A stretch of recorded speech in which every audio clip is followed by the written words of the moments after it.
कोई प्रॉपर्टी का झगड़ा चल रहा है, कोई अदालत में पति पत्नी का झगड़ा चल रहा है, भाई भाई का झगड़ा चल रहा है, कोई नातेदार रिश्तेदार के माध्यम से कोई गलत तरीके से किसी ने अगर कोई केस लगा दिया, कोई प्रशासनिक कार्यवाही चल रही है, तो शिव महापुराण में हमने पहले भी वर्णन किया, आज फिर कहते हैं, एक बेलपत्र, एक शमी पत्र,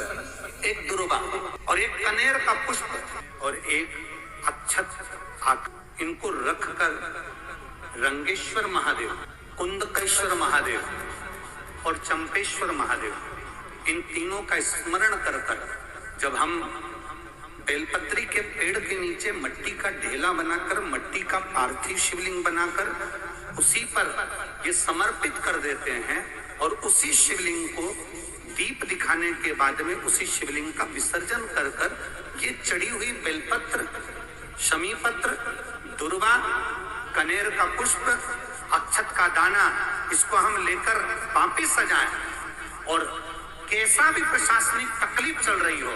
लगभग 20 दिन इंतजार करना, 21वें और 22वें दिन बाबा चाहेगा तो निर्णय आपके पक्ष में ही आएगा। ये निश्चितता बहुत बहुत ध्यान देंगे,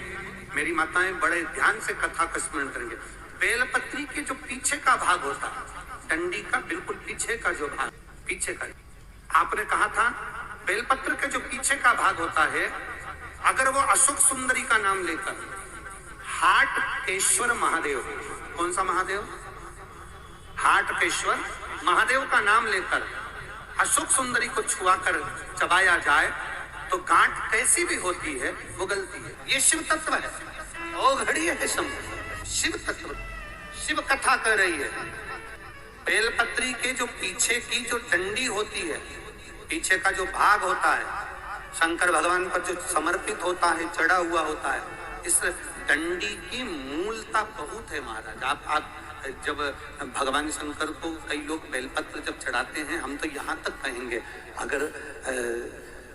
कोई दवाई आप चालू कर रहे हैं ना, कोई औषधि आप खा रहे हैं, कोई रोग आपके हृदय में, कोई शरीर में कोई रोग है, कोई बीमारी है, कोई गठिया है, कोई घुटने का रोग है, घुटना आपको डॉक्टर ने कह दिया बदलना है, तो हम तो कहेंगे आप प्रयास करना कि 2-4 दिन तक मंदिर में जब जाएं तो बेलपत्री भगवान शिव को अलग अलग तरह से, ये डंडी का मुंह अलग अलग तरह से चढ़ाकर हाटकेश्वर महादेव का नाम लेकर कभी इधर की ओर मुख कर कर चढ़ा दो, कभी इधर की ओर मुख कर कर चढ़ा दो, कभी इधर की ओर मुख कर कर चढ़ा दो, कभी किधर की ओर मुख कर कर चढ़ा दो, और बाबा को चढ़ाने के बाद उस बेलपत्री को आप